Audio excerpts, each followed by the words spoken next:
Hey guys, welcome to the Season 2 finale of the Derby Career Mode Live, and to start this episode we have got a game against Southampton, then we're playing Everton, then QPR, then United, then we're done. So I haven't actually got the feedback yet from the straw poll on whether we're doing another season or not, so I'm just going to go into this saying that we are going to go into another season because that's what I personally like to do. But if you guys don't want that, then obviously we can take this career mode in another direction. So obviously Alex Pearce is coming against us, and it's a little bit of a shame we lost him, but at the same time he wasn't really needed. So I think we're going to go into this game against Southampton looking for the win, because obviously we're only 5 points off the top of the table.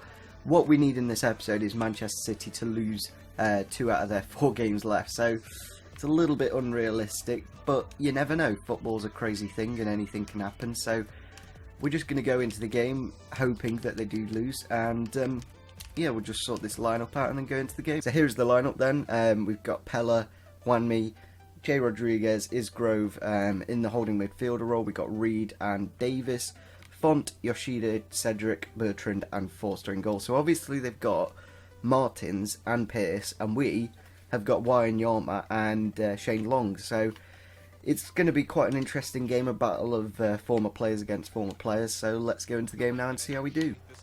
Here we go, a through ball for Townsend. Can he get on the end of it? Yes, he can. Can he finish? Balotelli.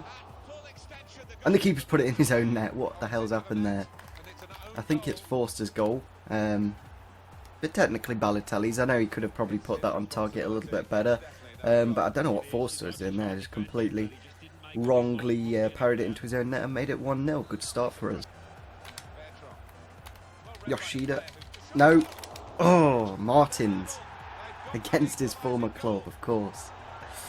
Oh, really annoying. They just like got a little bit lucky there with Johnny Russell not quite controlling it, and then Shackle just unfortunately missing the tackle, and against his former club Martin celebrates as well, which is kind of annoying, but obviously they don't have that feature in the game. That's his 3rd goal this season.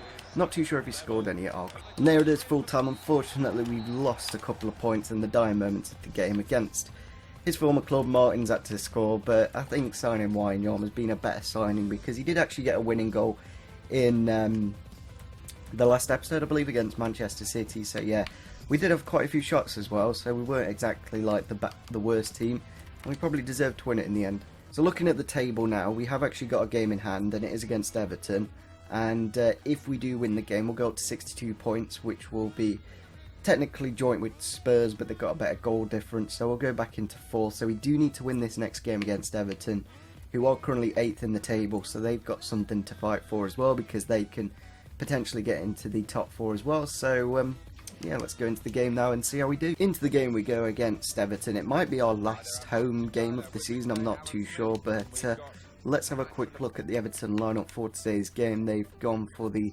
4-2-3-1. They got Laporte and Jagielka in the defence, Coleman, Baines, Howard, Gibson, McCarthy, Delafeu, Morelos, Barkley, and obviously Romelu Lukaku up front. It's a very strong team. It's like better than what they've probably currently got, because Laporte is just a quality centre back. Maybe they could be a little bit better in the holding midfield, while Darren Gibson's not the best, but it's still going to be a very tough game. Here we go, through for Nathan. Can he finish? Yes, he can. There we go. Good early goal in the first 20 minutes from the Brazilian. He's always been quite good since January. Like, I know Balotelli, he's been okay. He's a good hold-up player, and he just lays off the pass nicely there for Nathan. And then a lovely finish to make it 1-0 in the game. Through for Lukaku. Oh, and he's put it away. 5 minutes after us scoring, he puts it away to equalise. I knew this was going to be one of the tougher games towards the end of the season, and obviously deeming to be so, and yeah, we need to get back into it now. Ball into the box. Oh, and Lukaku's doubled the lead.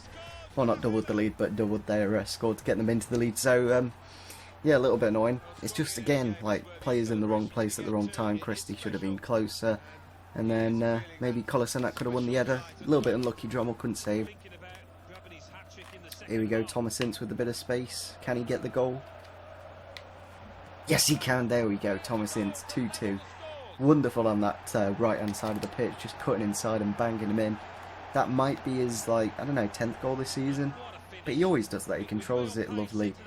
And then goes past Laporte and puts it into the bottom left-hand corner. Really good finish from the young Englishman. It's only his 6th goal this season. That's kind of crazy. And there it is, full time. Unfortunately, we've only got the point from the game, but it was a well-earned point at the end of the day. So you do look at the match stats and you'd say Everton did deserve it in the end, and we didn't really have the best performance. So let's go into the second to last game of the season against QPR. It is at home, and I believe it will be the final home game of the season against a team that is kind of a rival, so it's going to be quite a fun one to finish it off with. Balotelli recently just hasn't performed, and it's quite annoying. We're going to rest Wanyama for this game because he's played quite a lot recently, and Martin didn't do too well in the last game, but we'll give him another chance in this game, and I'm actually going to start with Martin and see how that works. Into the final home game of the season against QPR, we're going to have a quick look and see what their lineup is for today's game.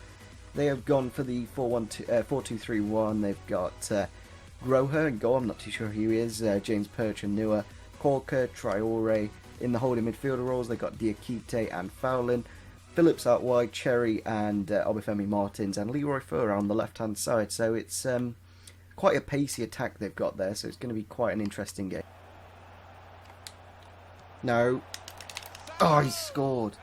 I'm not too sure who that is, but we just completely missed it. It's Sandro, the former Tottenham player.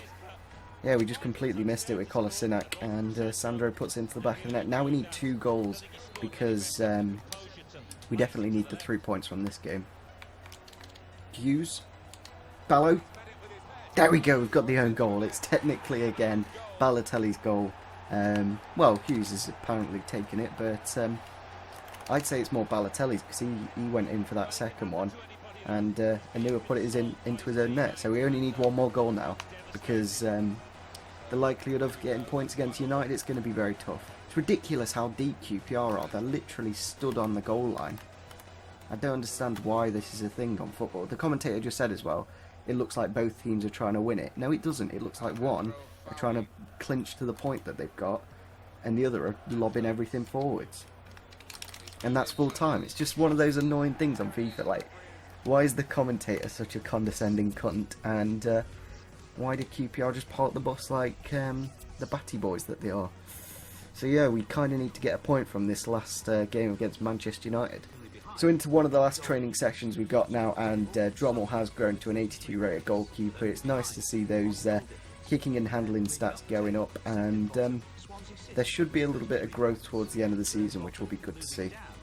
So unfortunately Kolasinac is out for the last game of the season against Manchester United, but I'm kind of happy that did happen, because I'm going to probably play the 3-5-2, as we need to win this game, and that 4-2-3-1 is a little bit too defensive. And against Manchester United at Old Trafford, we need everything to win the game. Into the final game of the season at Old Trafford, it is a nice way to end it off as one of the biggest teams in the league. So let's have a look at their lineup for today's game. They've got Benzema up front, Halahovic, who's about 85 rated, Juan Mata, Young, Schneiderlin and Schweinsteiger, Rojo, Jones, Darmian, Valdez in goal, that's an interesting one, and Luke Shaw at left back. So the only thing that's going to win it for us is tactics. We've gone to this 3-5-2, and hopefully we can win and secure that Champions League position. No, oh my god. 2 minutes into the game. 2 minutes. And Benzema has just smashed it into the top left-hand corner. Just one run down that side. Cross into the box. I think it was from Schneiderlin. And yeah, just not the start we were looking for. Balotelli. Oh, he's offside. No way. As if he is. I'm going to watch this, and I bet he's not offside. Oh, as if the referee, as if the linesman could see that. The linesman from all the way over there can see that Balotelli's offside, even though Jason Shackle's impairing his sight. Oh, it's just so tight, it's unbelievable. Here we go, El Kabir. There we go, great finish back into the game. Wonderful strike from the Dutchman to get us back into it, obviously. And yeah, like a little nice bit of play from Townsend to bring it inside. Hughes to Ceballos, and then a nice bit of space for El Kabir to run into. Come on, Balotelli, finish. There we go, Mario Balotelli. He's injured, but he's actually scored in, I think it's about 5 games he hasn't scored in, so that's kind of crazy. But that was a wonderful strike. He kept winning the ball back off. I think it was Darmian, maybe someone in the midfield, I'm not too sure. But yeah, we got the goal, and now to park the bus. Don't want to concede now. No! Off the fuck! Oh, you bastards. You cunt United. As if they've scored in the last kick of the game. That is a kick in the bollocks. Like, Drommel with a pathetic clearance, and then Keogh and Hoban like stuck together, and Shackle couldn't quite clear it off the line.